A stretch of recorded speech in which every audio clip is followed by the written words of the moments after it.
भाजपा के नवनियुक्त मुंबई अध्यक्ष अमित साटम ने गोपाल शेट्टी के मार्गदर्शन में बिना ओसी वाले इमारत के फ्लैट धारकों की मदद के लिए 4 सदस्यीय अध्ययन अभ्यास कमेटी नियुक्त की है।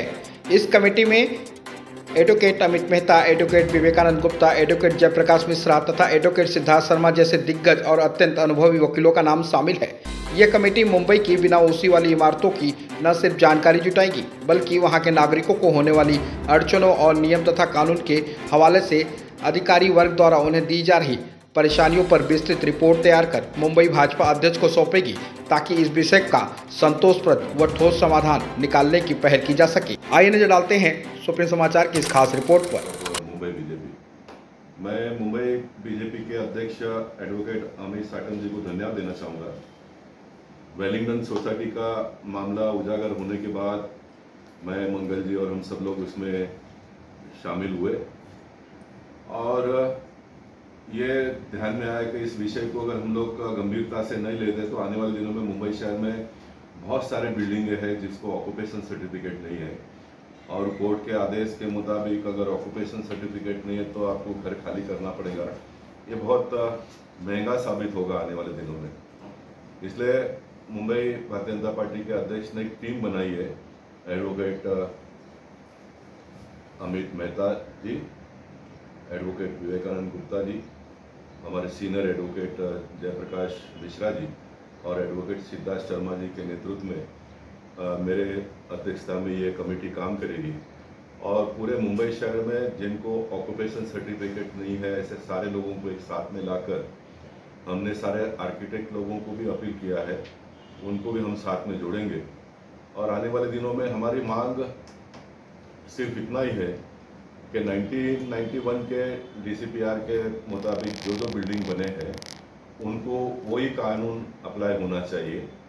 FSI वायलेशन बिल्डिंग होगा कॉरपोरेशन का और गवर्नमेंट का रेवेन्यू अगर किसी ने भरा नहीं होगा तो उसको हम अलग डील करेंगे।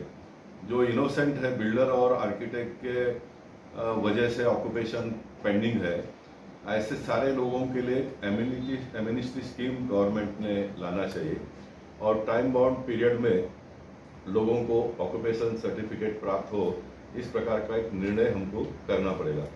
अब न्यायालय के माध्यम से काम करते हैं कि उनको कानून के मुताबिक जाना पड़ता है। कानून और ब्यूरोक्रेसी के जंजाल में जो लोग फंसे हुए हैं उनको हम पॉलिटिकल मदद करके उनको कैसे बाहर निकाला जाए, ये हमारा देखने का काम है। मेरे पास एक कॉरपोरेशन का सर्कुलर है। अब नियम ये बन गया था कि ऑक्यूपेशन सर्टिफिकेट प्राप्त होने के बाद में लोग रहने के लिए जाए, वो एक अच्छे हेतु से गवर्नमेंट ने नियम बनाया था। लेकिन बीच के दिनों में बिल्डर लोगों ने डबल फ्लैट सेल किए और जो सक्षम आदमी होता था वो ऑक्यूपेशन सर्टिफिकेट के बिगड़े बिल्डिंग का मतलब फ्लैट का कब्जा करता था और जो इनोसेंट आदमी है वो घर से वंचित रह जाता था। तो फिर एक दशक इस प्रकार का चला, बिल्डिंग रेडी हो गया, लोगों ने फ्लैट का कब्जा ले लिया, ऑक्यूपेशन बाद में मिलेगा ये सोचकर। लेकिन गवर्नमेंट के कानून, इसमें सारे प्रकरण में सारे बिल्डर लोग ही दोष, ऐसा नहीं है।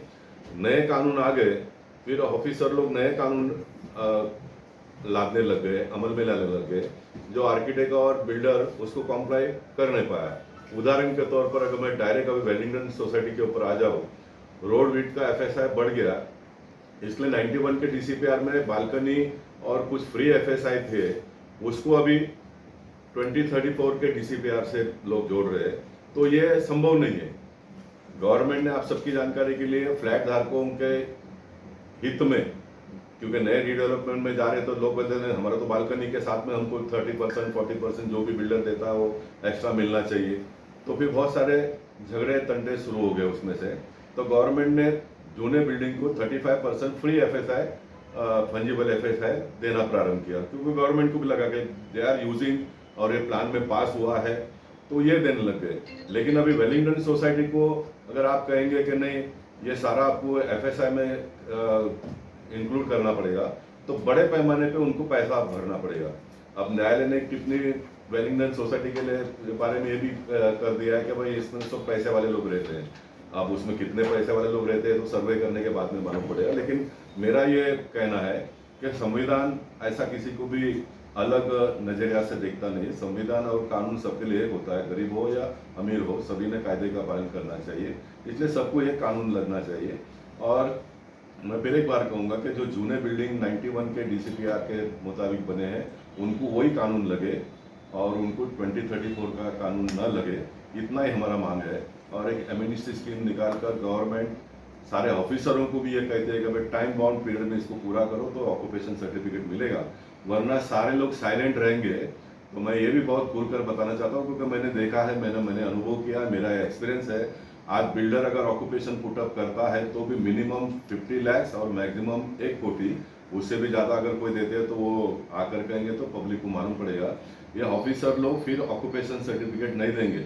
वैलिडेंस सोसाइटी का जो भी वकील लड़ता होगा तो जब फाइनल आर्गूमेंट होगा तो उनको मैं ये भी कहने के लिए लगाऊंगा कि जज साहब ने ये भी कमेंट करना पड़ेगा कि भाई एक बार बिल्डर ने पुटअप कर दिया सारा कॉम्प्लायंस फुलफिल करके तो विद इन 8 डेज उसको ऑक्यूपेशन सर्टिफिकेट मिलना चाहिए, otherwise officer will be held guilty.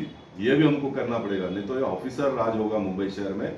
और भारतीय जनता पार्टी बिल्कुल ऑफिसर राज मुंबई शहर में चलाने के लिए नहीं देगी, ये मुझे कहना है। और मैं मुंबई शहर के लोगों को ये कमिटमेंट देता हूँ कि हम बहुत ही कम समय में ये सारा स्टडी ग्रुप के माध्यम से सारा स्टडी कर महाराष्ट्र के मुख्यमंत्री को हम एक रिपोर्ट दे देंगे और महाराष्ट्र के मुख्यमंत्री से हम कहेंगे कि जब तक ये रिपोर्ट नहीं आता है तब तक वेलिंगटन सोसाइटी को छोड़कर बाकी किसी के ऊपर भी किसी भी प्रकार का अन्याय न हो, इस प्रकार का एक छोटा सा आदेश भी वो निकाले, इस प्रकार का भी अपील हम सारे लोग जाकर मिलकर मुख्यमंत्री जी से करेंगे।